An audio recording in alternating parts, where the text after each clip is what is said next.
subir aqui Cacai, advogado criminalista, um dos principais juristas aí do nosso país. Bem-vindo, Cacai, tudo bem?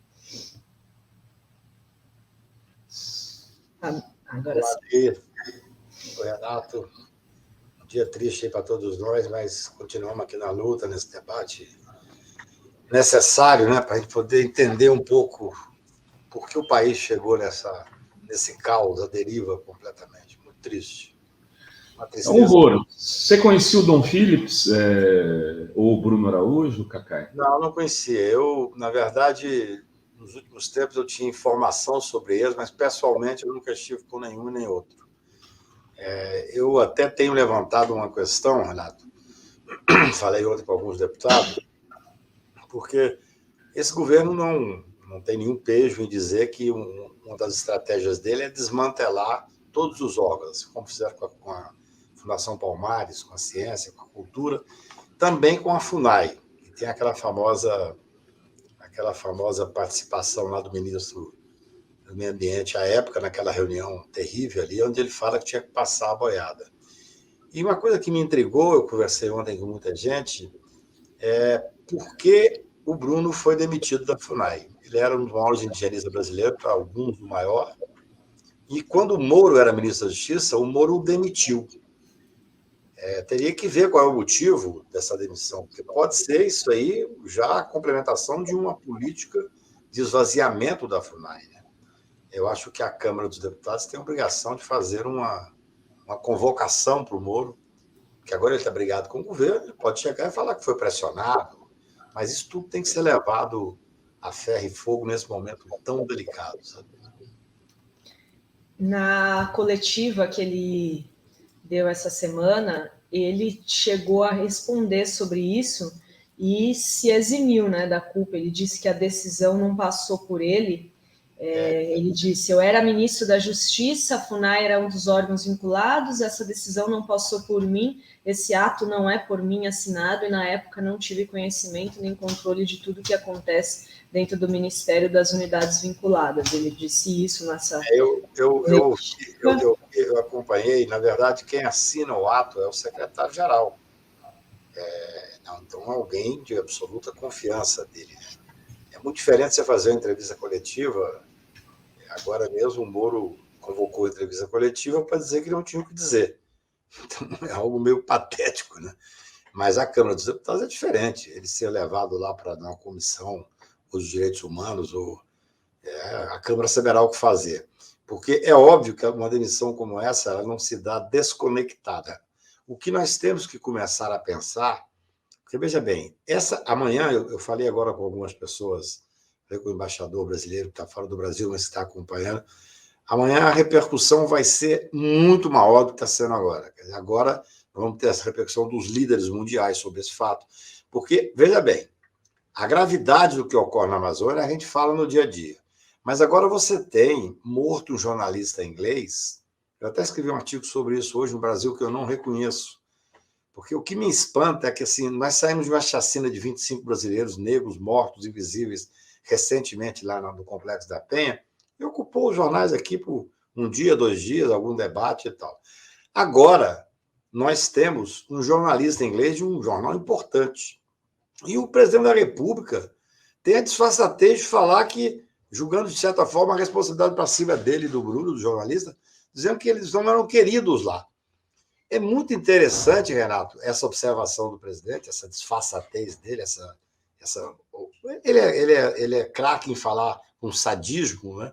Assim como fez, ridicularizando os mortos e os parentes dos mortos na hora da pandemia, porque ali ele deu a dica para falar quem são os assassinos. Porque nós agora, eu falo isso hoje nesse artigo meu, vai começar agora a ecoar nas florestas, em todos os lugares do mundo, quem mandou matar. Será que esses dois mataram porque tinham uma rixa pessoal para roubar, para que foi? Não. Provavelmente fazia parte de um grupo organizado, de um complô, podem ter matado a serviço. Então, quem mandou matar os dois? E aí, eu acho que o Bolsonaro dá o foco da investigação. Quem mandou matar são os amigos do Bolsonaro que se completaram com essa política de exterminação da Amazônia. É por aí. Quando ele fala que ele não era querido, não. Ele não era querido porque não tinha que ser querido. Eu espero não ser querido por um povo desse. Tem um momento na vida que você ter adversários, não inimigos, não precisa ter inimigos. O Bolsonaro faz inimigos.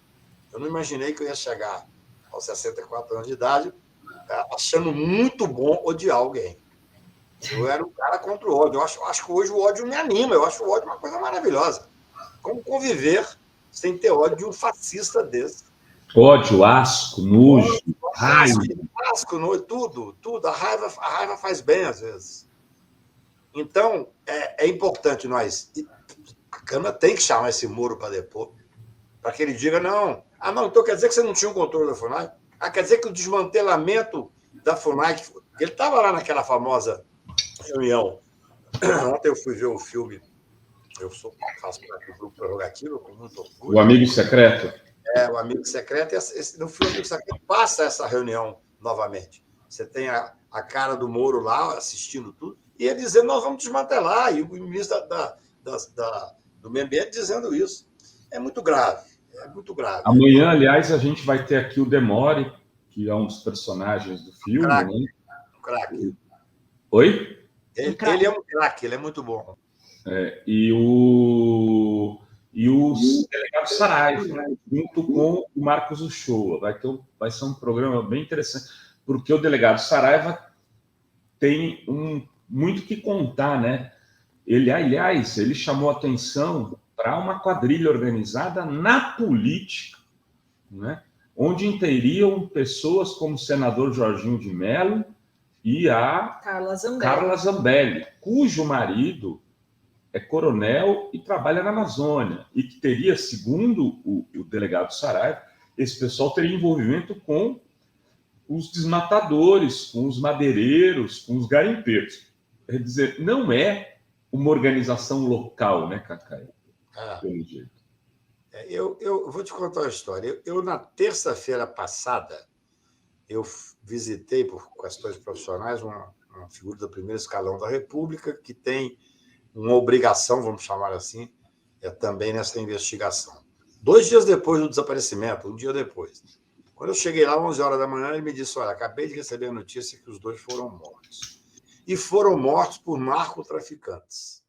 A região ali é uma região de narcotraficantes. Eu, no primeiro momento, não falei nada, até em respeito às famílias, até que essa é uma questão oficial, mas eu sei dessa morte há 10 dias, não comentei com absolutamente ninguém, a não ser um grupo muito pequeno.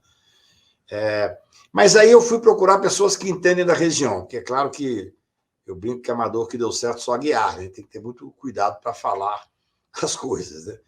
E eu vi uma manifestação do Marcelo Ramos, que é um deputado que eu respeito muito e que é do Amazonas, dizendo que realmente aquela região é uma região de narcotraficantes.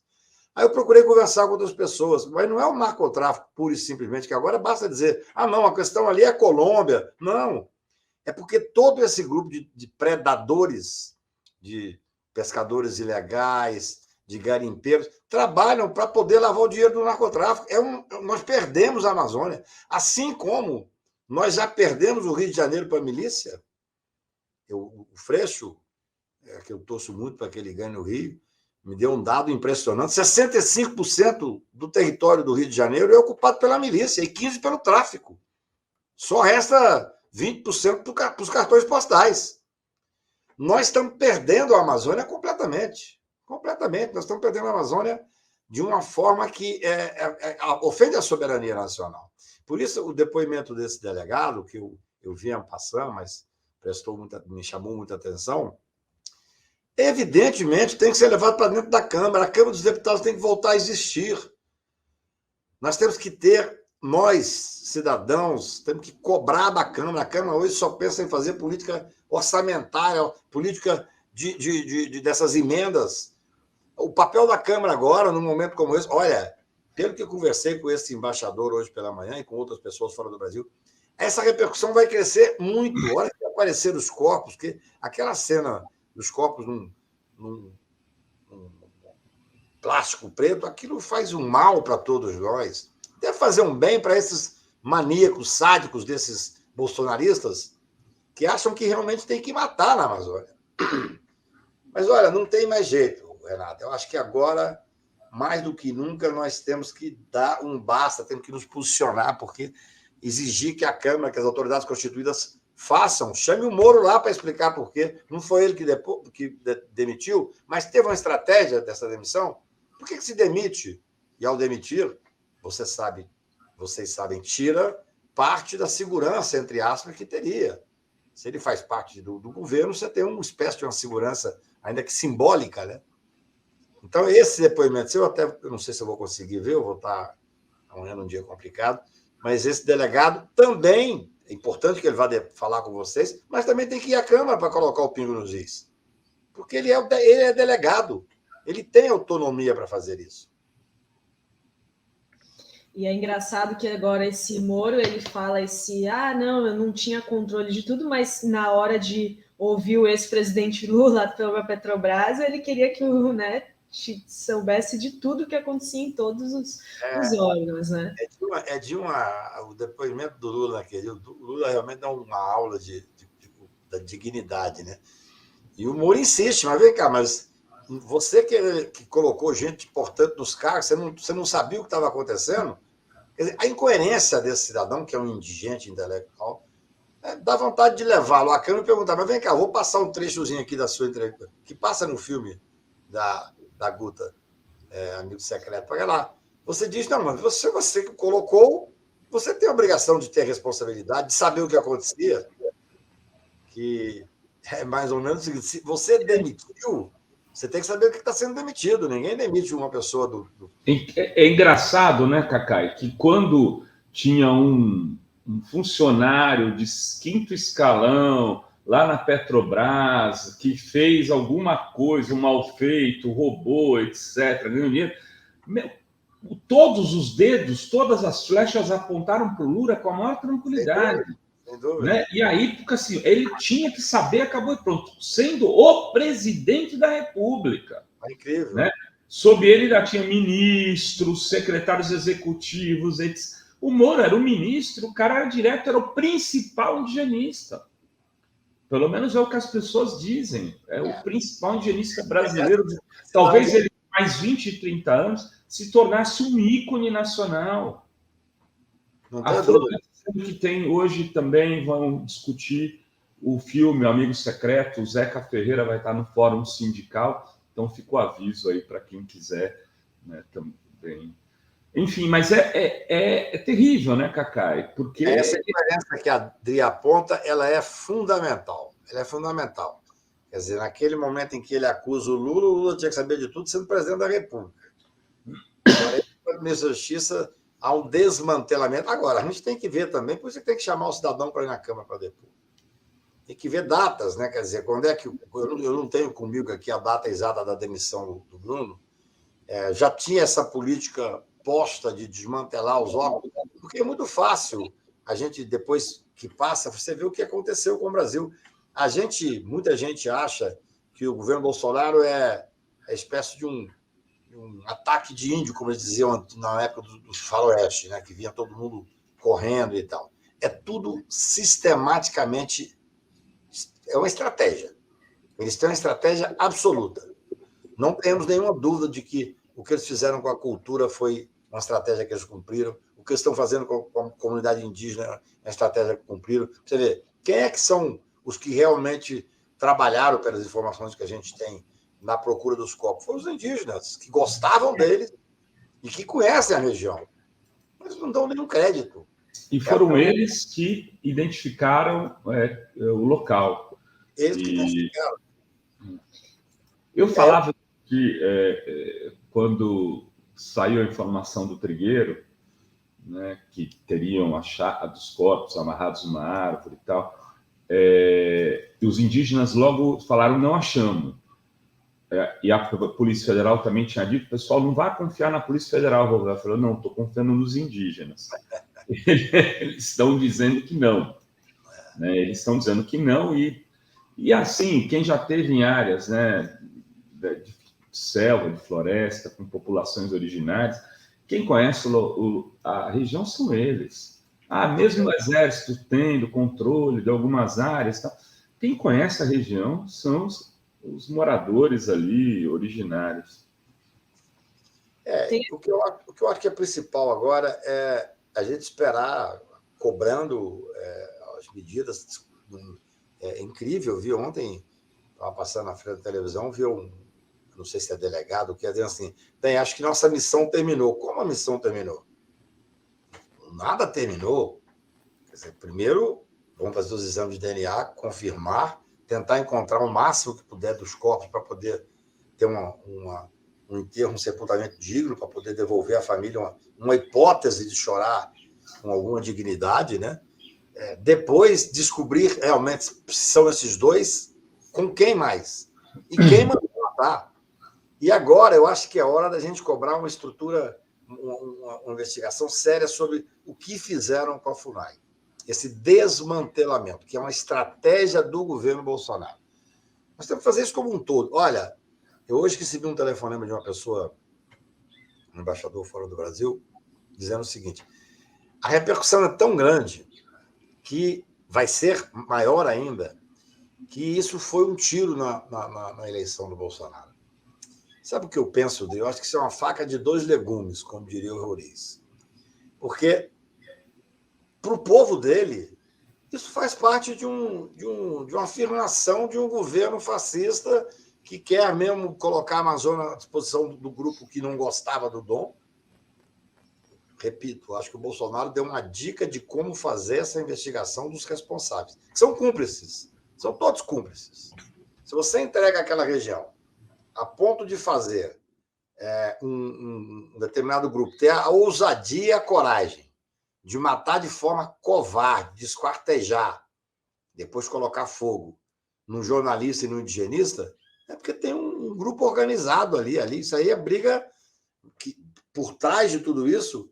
Não, mas ali não são os garimpeiros. O garimpeiro tem participação na manutenção dos tráficos, não são os exploradores de terra e que queimam a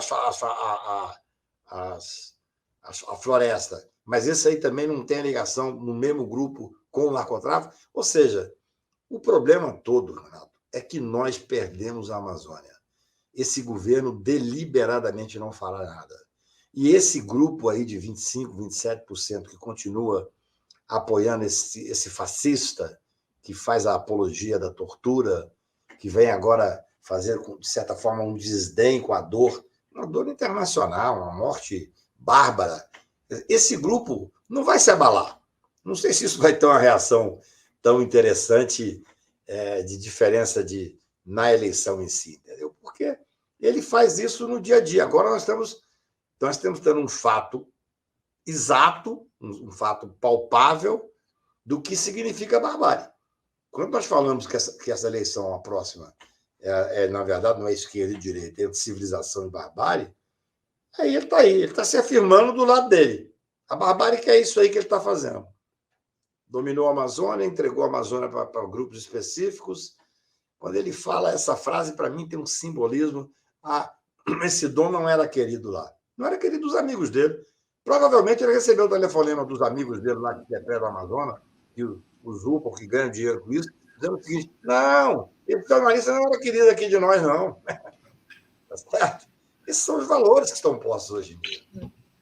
E o que dá mais assim raiva, né? Porque ele vem com aquele discurso que os apoiadores esses 30% começam a disseminar, que não, esse Dom, ele estava lá representando as ONGs internacionais que querem dominar a Amazônia. Eles invertem todo o discurso e o próprio Dom já tinha sido atacado pelo Bolsonaro numa entrevista em 2019, quando o Dom Phillips fez uma pergunta e o Bolsonaro diz que nenhum país do mundo pode falar para vocês, lembram? Eu tenho a frase aqui do Bolsonaro: primeiro você tem que entender que a Amazônia é do Brasil, não é de vocês. A primeira resposta é essa daí, tá certo? Foi o que ele falou para o Dom. E ainda disse: se o que vocês falam sobre o desmatamento na Amazônia fosse verdade, não existiria mais nada. Nenhum país do mundo tem moral para falar da Amazônia. Então ele ainda inverte o discurso para esses apoiadores falarem que o Dom estava lá porque queria tomar a Amazônia para as ONGs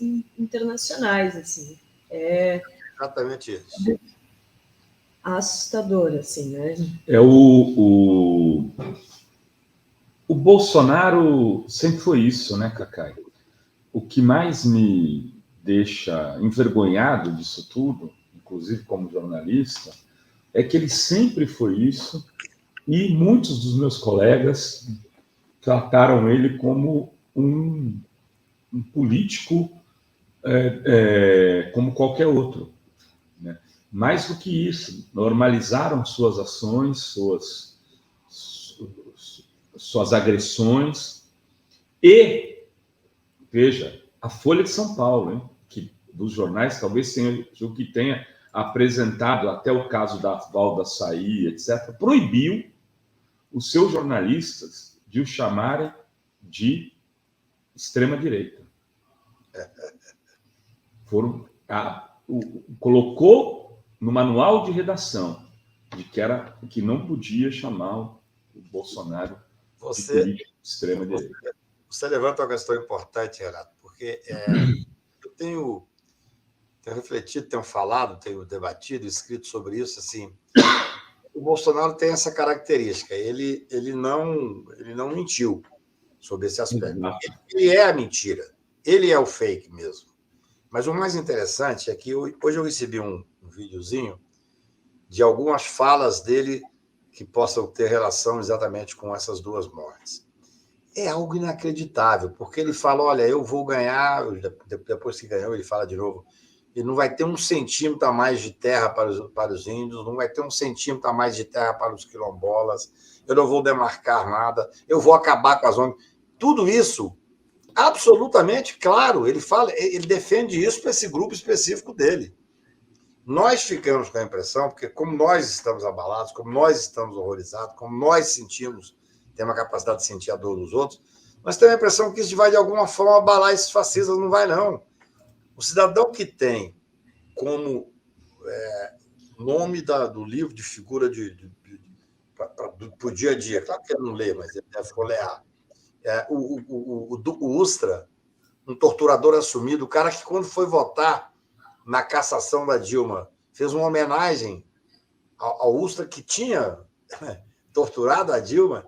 Quer dizer, é um grau de sadismo fora do mundo completamente, que, às vezes, uma das dificuldades que nós temos é entender por que essas pessoas continuam ainda apoiando esse governo. Porque você veja bem, o que ele faz agora? Ele poderia, se tivesse... Claro, ele tem ao lado dele uma série de pessoas que pensam.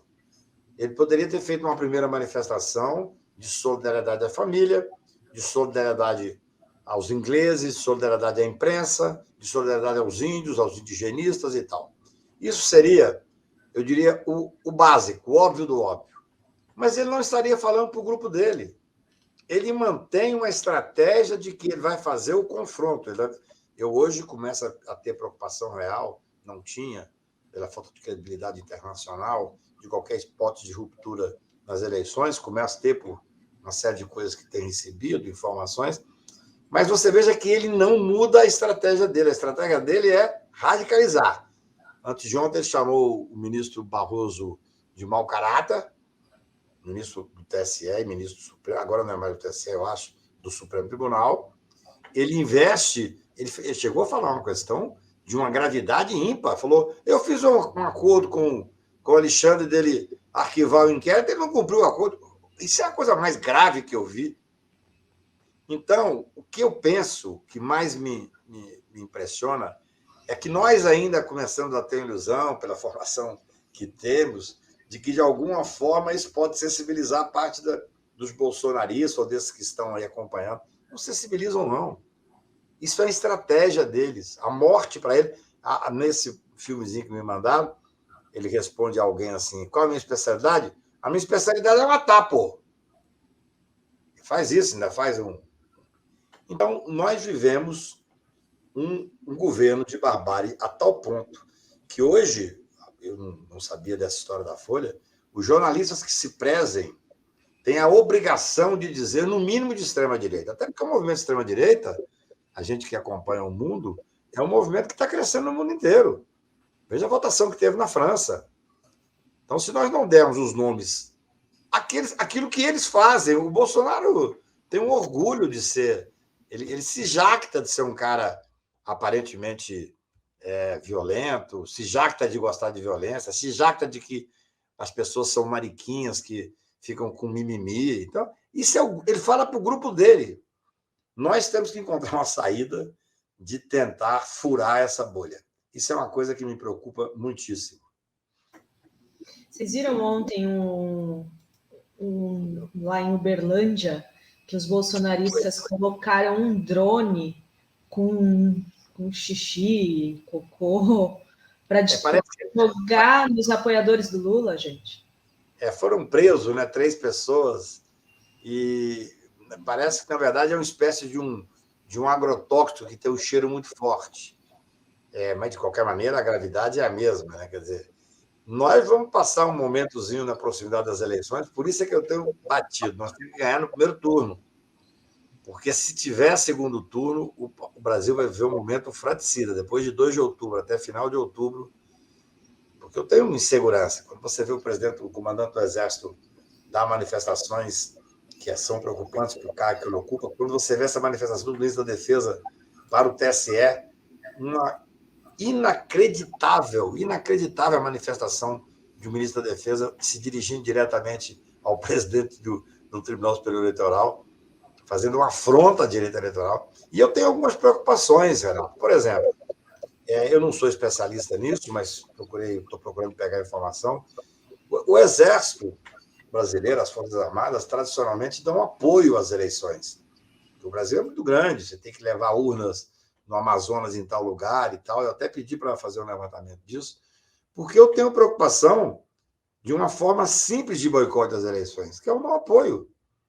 Você imagina o que é você suprir as mais diversas localidades distantes do Brasil? Você tem que ter uma estrutura fantástica. É claro que o TSE, a essa altura, sabendo que virou a bola da vez número 1, o ministro Alexandre vai ter todo o cuidado para ter esse controle da distribuição das urnas e as pessoas que vão trabalhar. Tudo isso tem que ser... É uma operação de guerra, é uma operação que normalmente a gente levanta para votar e não pensa no que está por trás daquilo, né? Porque você presume que está vivendo num Estado democrático de direito, num Estado... É mais ou menos aquilo que eu já te falei aqui. Você vê, a democracia está funcionando bem quando bate na porta às 6 horas da manhã e é o leiteiro, né?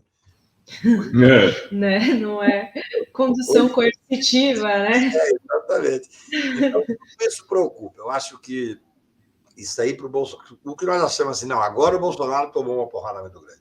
A repercussão internacional. Isso para o grupo dele, no meu ponto de vista, infelizmente, não significa nada. Só significa que ele está tendo a coragem de fazer o enfrentamento. Eu não vou dizer que vai ter alguém que vai ter a ousadia de vir comemorar as mortes. Mas o desdém com que ele falou, especialmente do jornalista, é revoltante. Esse cidadão não era querido lá, não. Ele tinha que ter tido mais cuidado. É um chefe de Estado, né? Quer dizer, representa o Brasil frente às nações. É humilhante. Nós estamos sendo outra vez humilhados. Dri, tem superchats? Tem vários eu comentários. Postei o link aí da matéria, viu, Cacá? Eu vou ler exatamente o comunicado no meu Fala Rovai daqui a pouco, né? Mas o comunicado foi assinado pelo Vinícius Mota, né? Ele dizia o seguinte: o Tremo não existe. Facções que praticam ou pregam a violência como método político é que tem que ser designadas como extrema esquerda ou extrema direita, né? Então, o Bolsonaro não poderia ser enquadrado nisso e nem o Boulos. Não sei se... E aí eu vou ler na íntegra daqui a pouco para vocês aqui o comunicado assinado na época pelo Vinícius Mota. Ou seja, o Boulos, na visão da Folha, era o outro lado da moeda do Bolsonaro. E tem nome o jornalista que assinou, tem sobrenome, tem uma definição.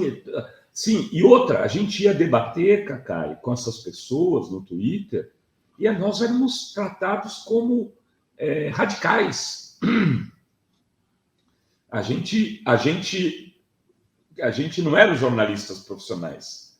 Eles que sabiam exatamente o que era golpe, o que era impeachment, o que é de lascar, né?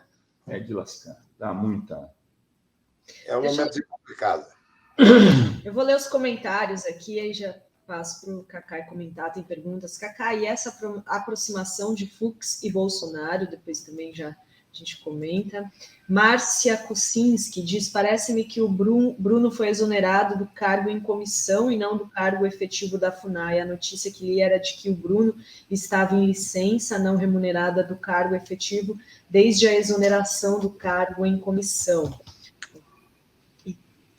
Eric Figueiredo diz, acredito que os assassinos foram ameaçados de morte deles e a família para confessar a autoria do crime. Isso tem que ser investigado, né? Ana Aquino, chegando aqui de nova membra, muito bem-vinda. A Augusta Batista, membro aqui do canal, diz que precisa ouvir o presidente da FUNAI, precisamos falar da FUNAI, exatamente. O engenheiro socialista diz, o recado do Bozo é claro, não se metam nos nossos negócios, senão. O Reinaldo Lopes diz, o caos é a condição necessária para colocar a sociedade em pânico. Em pânico, ela procura proteção. Bozo criou a imagem de autoritário e ligado à polícia e exército, que representa a segurança para o povo. A Ana Maffei está chegando aqui também de membra, muito bem-vinda, Ana. O Manuel Justino de Jesus de Oliveira diz, quando o Moro irá começar a pagar pelos crimes de traição que cometeu e pelas mortes causadas? Pois é.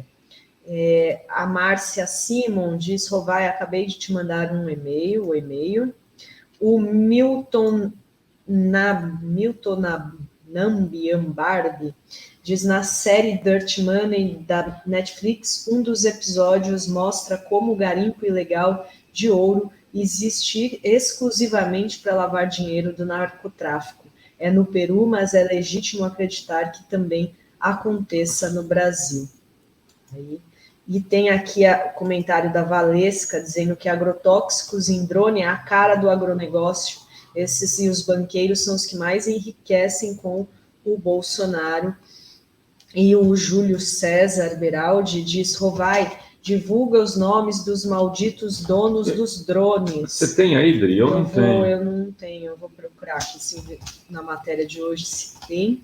E ele pergunta, Lula tem que reforçar muito as seguranças nos eventos. Ontem derramaram seus cérebros, o que será que podem colocar nesses drones que seja mais perigoso?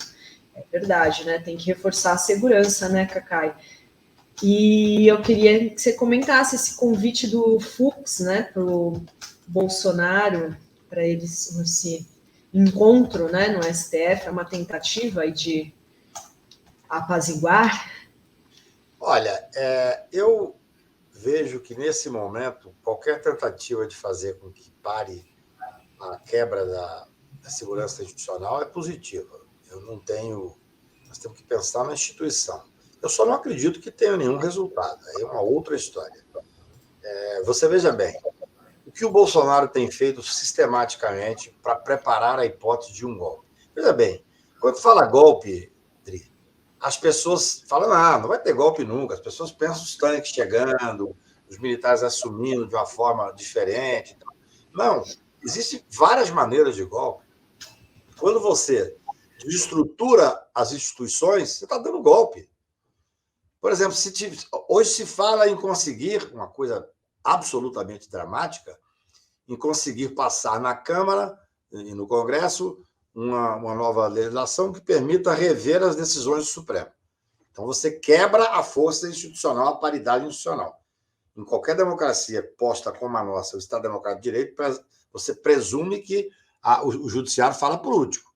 Quem faz a leitura constitucional é o Judiciário. Não, o Congresso agora quer, não vai passar, tenho convicção que não, mas isso é uma forma de começar a estabelecer o golpe. Depois você fala em conseguir impeachment de pelo menos 3 ministros do Supremo. Hoje as pessoas já sabem a importância do Poder Judiciário e do Supremo. Um impeachment de 3 ministros do Supremo, que também não passará, porque o Senado tem responsabilidade, o Rodrigo Pacheco tem responsabilidade com a estabilidade, significa que ele vai ter maioria no Supremo Tribunal e uma maioria que pode mudar a história recente do país. Então, tudo isso é muito grave. Eu imagino que a tentativa de tentar estabelecer um diálogo institucional mínimo é absolutamente correta. Eu não acredito que adiante com esse cidadão que ele não tem noção do cargo que ocupa. Quando você tem um presidente da República que xinga de palavras de baixo calão um ministro presidente do Tribunal Eleitoral, que insiste em xingar, que diz que fez acordo para liquidar inquérito e que o ministro descumpriu e distrata o ministro. É necessário que a gente tente ter uma estabilidade institucional. Você sabe que uma coisa interessante, eu já contei isso aqui, mas é uma coisa que a mim mesmo me impressionou. Assim. Quando eu era estudante, ainda na época da ditadura, em 77, aqui na UNB, a gente fazia sempre movimentos que tentavam colocar coisas além da Constituição. Nós não tínhamos a Constituição de 88. E depois, quando eu fui defender a DC 43, no Supremo, da presunção de inocência, eu disse isso, falei, hoje, cumprir a Constituição é que é revolucionário. Eu não imaginei que eu ia dizer uma frase dessa no plenário do Supremo, e é uma realidade para mim. Então, assim, a necessidade de ter uma harmonia, não precisa ser uma harmonia que está dando muito certo, não. É uma harmonia de não agressão, é pacto de não agressão, pacto de cumprimento do óbvio, para não ter quebra institucional. Então, eu sei que as pessoas muitas vezes pensam que nós temos que isolar o Bolsonaro. Nós temos que isolar o Bolsonaro politicamente, isolar o Bolsonaro nas discussões que agora vai começar a ter a nível internacional. Ele vai apanhar muito. Aí nós temos que isolar e que levá-lo às cordas. Mas, enquanto presidente da República, a maturidade indica que é bom que a gente tente ter uma conversa institucional. Essa conversa passa, inclusive, pelos militares, passa sim pelos militares. Mas não podemos conversar com os militares? Como não? Nós temos que conversar com os militares para que nós tenhamos a certeza absoluta de que farão o que é a previsão constitucional. Não existe aquela subleitura do artigo 142 de que eles são uma possibilidade de ter os tutores da pátria. Repito o que eu já disse 100 vezes, não existe golpe constitucional. O golpe é contra a Constituição. Só que as pessoas acreditam que vai ter golpe porque acreditam que vem o golpe de uma forma mais, eu diria, aquelas coisas antigas. Você imagina um golpe no Brasil, um país inserido nessa comunidade internacional, um país importante. Você imaginar os generais de madrugada com os tanques da rua. Isso não vai ocorrer, na minha visão. Mas o golpe está sendo dado. Ontem, nós descobrimos parte do golpe, que é a prova que a Amazônia está sendo entregue. Isso é golpe. É a perda da soberania. Então, eu acho que é importante que as pessoas que tenham responsabilidade chamem para si essa responsabilidade para a gente voltar a ter um pingo de respeito às instituições. Muito bom. Tem gente aqui falando, Cacai, fale por mais 3 horas. Cacai, vem todo dia aqui no programa. Cacai, muito querido aqui pela comunidade. A gente está aqui chegando ao final da entrevista com o Cacai. O programa continua. A gente tem o Fala Rovai já, e depois a gente recebe o jornalista Luiz Carlos Azenha e o Ricardo Berzolini, ex-ministro.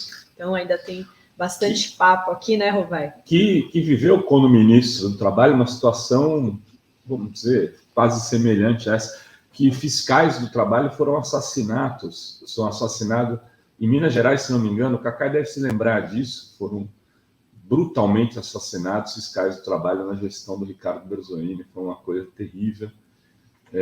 Acho que o Brasil está precisando encontrar um pingo de estabilidade, porque se nós entrarmos nessa onda desses bolsonaristas... Eu hoje escrevi um artigo que sairá amanhã, e eu começo sempre com uma poesia, e eu citei Fernando Pessoa, que fala assim: sinto esse frio coração em mim, admirado de ser um coração, tão frio está. Essa é uma dor que é nossa, né? A dor de quem perde o jogo. Nós estamos perdendo o jogo, porque se você pega essa luta entre a civilização e a barbárie, o que aconteceu essa semana nos atinge, nos deixa, não vou dizer desanimado, mas nos deixa triste, é um direito de ser triste. E o outro lado não, o outro lado está em festa, porque eles estão demonstrando o enorme absurdo, né, que eles conseguem colocar como meta, que é o sadismo, a não empatia, a falta de solidariedade. É difícil lutar dessa forma, mas estamos juntos aqui. Obrigado pelo convite mais uma vez, uma alegria estar com vocês. Obrigada, Muito obrigado, Cacai. Cacai. Bom feriado, bom fim de semana. Obrigado, vocês também.